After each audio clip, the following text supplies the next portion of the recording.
All right, NFC East Day begins. We'll look at the Eagles, Giants, Washington, and Dallas today. Todd Archer at 5:30, John Keim at 3:45, Jordan Raanan at 3:15. Right now, Tim McManus covers the Eagles, and the Eagles, of course, about 20 days away from the opener. How about that?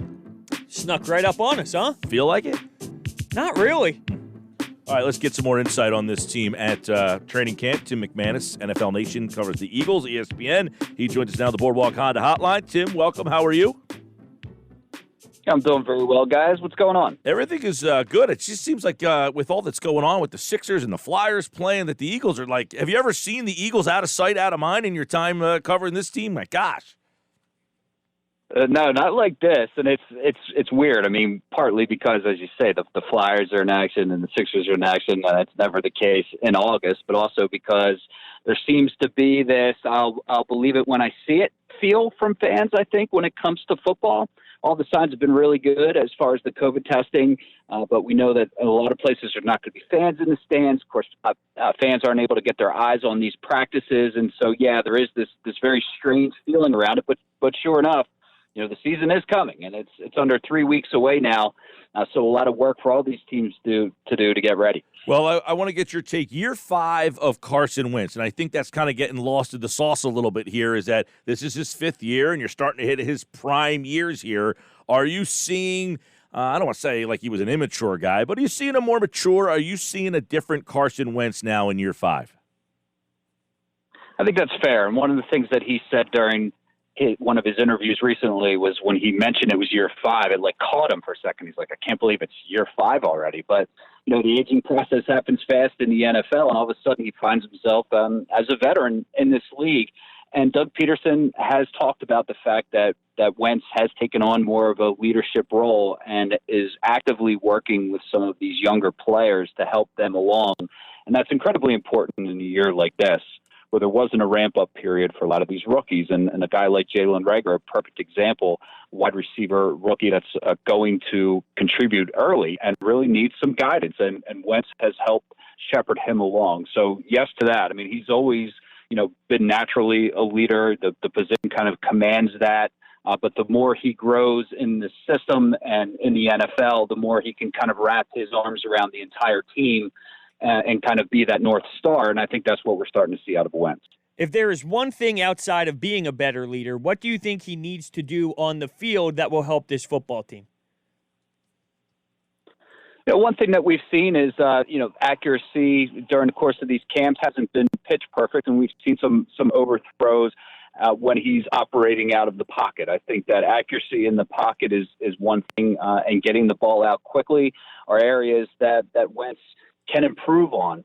One thing that is definitely different from last year's camp to this year is that he's getting out more. And I think that was kind of a thought going in was, all right, he's coming off of these major injuries and we have all these weapons around him. So let's have him operate from the pocket more and see how that goes. And I think you saw how that went, especially when the weapons started dropping because of injury last season, is that the offense just wasn't nearly as explosive or as efficient as it needed to be. And we're seeing more movement now. And of course, Rich Scangarello comes in. He's got some background in that type of system of getting the quarterback out. And I think that was an area of focus. And so he's got to just, kind of use his strengths while honing in on the accuracy department when he is in the pocket. Tim McManus, ESPN and NFL Nation, covering the Eagles here. Tim, your thoughts on the Jalen Mills experiment so far at safety? I think an experiment has gone very well to date, at least in a camp setting. And of course, we won't really know until things are live. And how does he look? Is he slanted right? Is he in position? Is he going to have these huge hiccups in a game element? And that is certainly possible. But I think, from what we've seen so far, he looks the part. And not only that, he's made some big plays. And yesterday was a good example of that when they were down in the red zone. He had a one-handed interception of Carson Wentz. He ran it back. He does a little, forward flip to finish off the play and kind of bring that energy like he does. I think that from a leadership perspective, he's got that down. And I think especially once you get down low into the red zone and into the goal line, we've seen in the past as a corner, that's where he was at his best. And I think that has continued over at the safety position. So I would say the early returns are really positive for Jalen Mills at safety. Sticking with the secondary, how does Avonte Maddox look on the other side of Slay, and what does this mean for Sidney Jones? I think you're right to point that position out because out of all of them, that might be the one defensive back position that you have a question mark over because Darius Slay is going to be manning those spots, Jalen Mills and Rodney McLeod at safety. Will Avonte Maddox kind of hold up on his end? He's a smaller defensive back, so you wonder how that plays when he goes up against bigger wide receivers. And I haven't noticed him flash a ton, to be perfectly honest, over the first week plus, but defensive coordinator Jim Schwartz is very high on him, has his confidence, and that is going to be the man who's manning it. There was supposed to be, allegedly, a competition between he and Sidney Jones, but that has not manifested itself because Jones has been hurt, kind of a common refrain for his career to date. He just hasn't been able to get on the field again today. And so it's going to be Avonte Maddox. How it goes, still to be determined, but they like what he brings. In terms of being a competitor, he has the ability to move inside and out, which is important when you have a guy like Darius Slay who's going to be mirroring the top receiver on the opposition for a lot of the season. And so they're going to go with Maddox and see how that works out. All right, last one for Tim McManus. Looking at the NFC East today, the Eagles is where Tim is, and, of course, the young players. Everybody we would have seen them 3 times by now. They'd be getting ready for their 4th one. So any of the young players standing, because some of these young players, the fact that you got Rieger and you got all these wide receivers, some of these young players at skill positions too, which always makes it a little bit more, plus the guys from last year like J.J. Arcega-Whiteside. Any of these young players standing out that might have a bigger impact than maybe we thought?